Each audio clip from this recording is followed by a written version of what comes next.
Suatu ketika di depan sebuah rumah terdapat sebuah tong sampah yang terbuka. Gerombolan lalat nampak terbang berpesta di atas tong sampah tersebut. Ada seekor lalat yang melihat pintu rumah terbuka lebar. Si lalat itu langsung menuju sebuah meja makan yang penuh dengan makanan lezat. "Saya bosan dengan sampah-sampah itu," kata si lalat. "Ini saatnya menikmati makanan segar," katanya. Setelah kenyang, si lalat bergegas ingin keluar dan terbang menuju pintu kaca saat dia masuk tadi. Namun, ternyata pintu kaca itu telah tertutup rapat. Si lalat hinggap sesaat di pintu kaca itu, memandangi kawan-kawannya yang melambaikan tangannya, seolah meminta agar dia bergabung kembali dengan mereka.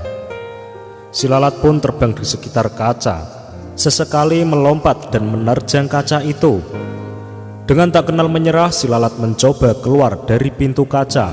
Lalat itu merayap mengelilingi kaca dari atas ke bawah, dari kiri ke kanan, bolak-balik. Demikian terus dan terus berulang-ulang, hingga akhirnya nampak lalat itu terkulai lemas terkapar di lantai.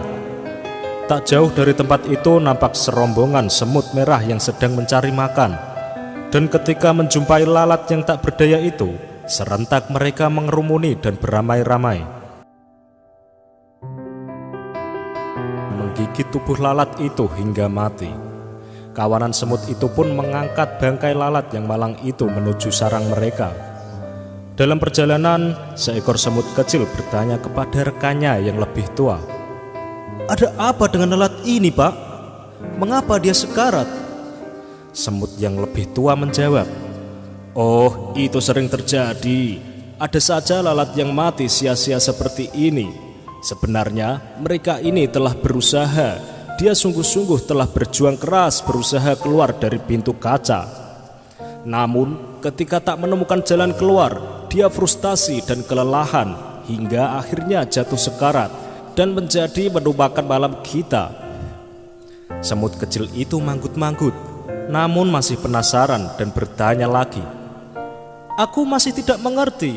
Bukannya lalat itu sudah berusaha keras? Kenapa tidak berhasil?" Masih sambil berjalan dan memanggul bangkai lalat, semut tua itu menjawab, "Lalat itu adalah seorang yang tak kenal menyerah dan telah mencoba berulang kali. Hanya saja dia melakukannya dengan cara-cara yang sama." Semut tua itu memerintahkan rekan-rekannya untuk berhenti sejenak, seraya melanjutkan perkataannya, namun kali ini dengan mimik dan nada yang lebih serius. "Hai anak muda, ingatlah jika kamu melakukan sesuatu dengan cara yang sama, tetapi mengharap hasil yang berbeda, maka nasib kamu akan seperti lalat ini.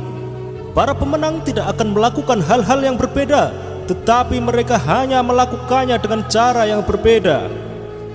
Lihatlah anak muda, di atas pintu kaca itu terdapat lubang ventilasi udara. Jika lalat itu konsentrasi dan membuka pikirannya, maka ia akan berhasil keluar." Dari cerita tersebut, kita dapat melakukan evaluasi pada diri sendiri. Apa yang menyebabkan kegagalan atau faktor hidup Anda berjalan di tempat atau tanpa kemajuan? Kenalilah sumber-sumbernya.